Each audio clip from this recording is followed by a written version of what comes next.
Pada dahulu kala, di daerah Tanjung Sakti yang termasuk Bumi Pasema, ada seorang puyang yang menjadi pemimpin kelompok. Ia sangat disegani dan dihormati oleh rakyatnya. Susah duka rakyatnya adalah susah dukanya juga, bahkan semuanya berada di pundaknya. Alkisah, pada suatu masa di Bumi Pasema tidak aman, di mana-mana terjadi perampokan.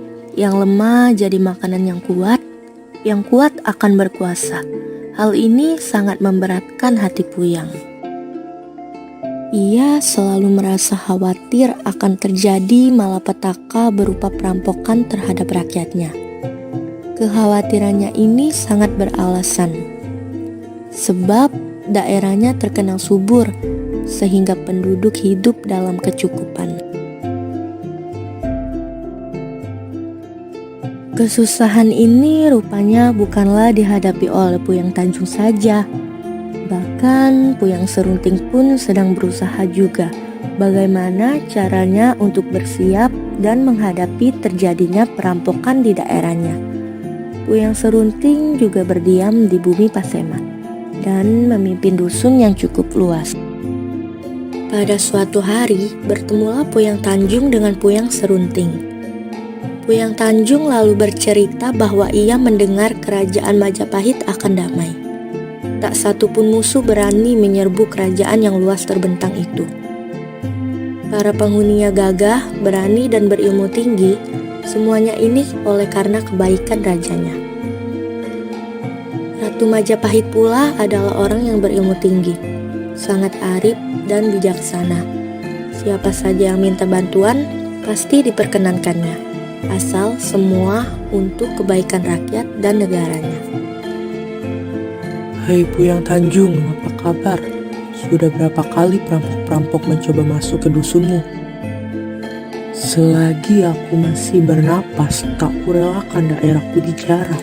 Aku akan mencari ilmu bekal agar para penduduk tidak diganggu lagi oleh para perampok.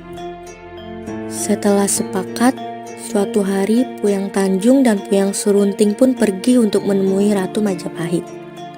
Setelah sekian lama perjalanan, mereka pun tiba di istana ratu. Istana ratu sangat besar dan megah. Setibanya mereka di sana, mereka bertemu pengawal istana. Pengawal istana menuntun Puyang Tanjung dan Puyang Serunting untuk menginap terlebih dahulu, karena hari telah malam. Keesokan harinya, Puyang Tanjung bersiap untuk menemui ratu. Sedangkan Puyang Serunting masih tertidur lelap karena terlalu lelah setelah perjalanan jauh semalam. Setelah datang dan menghadap ratu, Puyang Serunting pun menceritakan masalah dan maksud tujuannya bertemu dengan ratu. Setelah menceritakan semuanya, ratu tertegun sejenak. Itu mudah saja. Sekarang berjongkoklah engkau dan akan kuberi engkau kekuatan itu.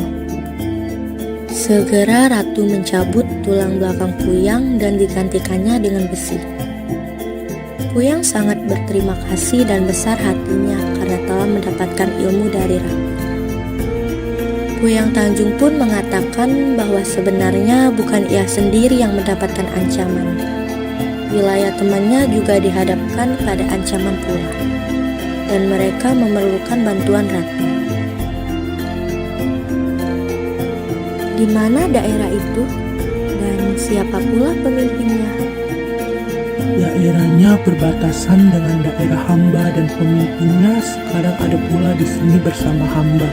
Akan tetapi sekarang ia sedang tidur. Kalau ratu berkenan, maka ia akan hamba bangunkan dan bawa pula menghadap. Lalu mereka menuju tempat Serunting yang sedang tertidur lelap. Ratu kemudian memberi mantra untuk Serunting, kemudian ia pergi.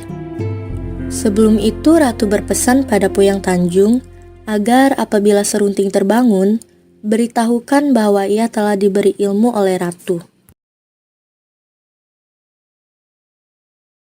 Dalam menggunakan ilmu itu, Serunting harus teliti dalam berkata-kata. Jangan berkata yang bukan-bukan.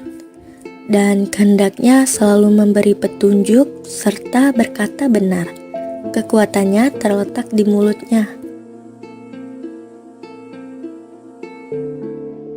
Mendengar kata ratu demikian, Puyang Tanjung sangat gembira karena keinginan keduanya telah tercapai. Karena kegembiraan yang tiada tertahan, apalagi ratu telah mengatakan pula agar ia berdua segera pulang untuk menghindari kemungkinan terjadi perampokan di daerahnya. Maka segera ia membangunkan Serunting. Setelah itu, Puyang Tanjung membangunkan Puyang Serunting. Serunting terkejut dan bangun. Kemudian Puyang Tanjung menceritakan apa yang telah terjadi dan hal dipesankan ratu. Keduanya lalu pulang ke daerah asal mereka. Setibanya di kampungnya, benarlah apa yang diduganya. Setelah beberapa hari datanglah kawanan perampok ke tempat Serunting.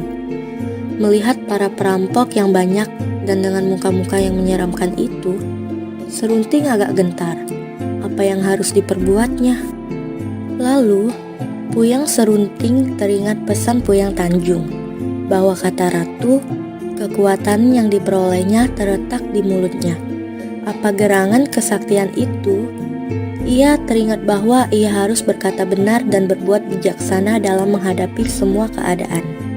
Dilihatnya kawanan perampok ini semakin dekat dan rakyatnya sudah siap menanti. Hanya tinggal menunggu perintah Puyang Serunting melawan atau menyerah kalah. Hai kawan-kawan, apa maksud kalian kemari? Kalau maksud baik, silakan datang dan duduk. Dan jika tidak, silakan pergi saja dari sini. Oleh karena kami tak ingin jika sampai timbul kerusuhan di dusun ini. Suara Serunting yang lantang dan lunak itu bagi para perampok seperti mendengar halilintar yang memekakan. Tubuh mereka menjadi gemetar dan lemah lunglai.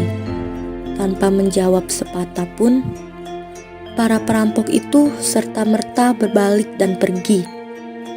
Setelah itu, terhindarlah kini bahaya yang mengancam daerah tersebut. Sejak saat itu, ia disebut oleh anak cucu dan pengikutnya si pahit lidah, sehingga segala apa yang dikatakannya selalu dipatuhi oleh pengikutnya. Di lain hal, ketika para perampok datang, Puyang Tanjung telah siap menanti. Kalau kalian akan membinasakan rakyatku, kalian harus berhadapan dengan aku. Tak perlu kalian membinasakan mereka satu persatu, cukup aku sendiri sebagai tebusannya. Mendengar kata demikian, maka para perampok sangat berbesar hati dan sombong, karena mereka mengira akan dengan mudah dapat mengalahkan Puyang Tanjung, tanpa timbul korban dari pihaknya, serta mendapatkan harta benda yang banyak. Mereka satu persatu menikam dan menombaknya. Akan tetapi, begitu mereka menombak atau menikam, sedikit pun Puyang tiada luka. Satu persatu perampok itu dikalahkannya. Melihat hal yang demikian, lalu para perampok berlari meninggalkan tempat itu.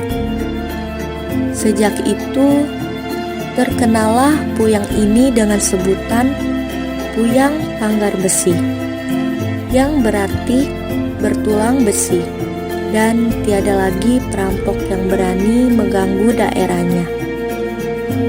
Demikianlah cerita Puyang Panggar Besi yang kuburannya kini ada di daerah Tanjung Sakti.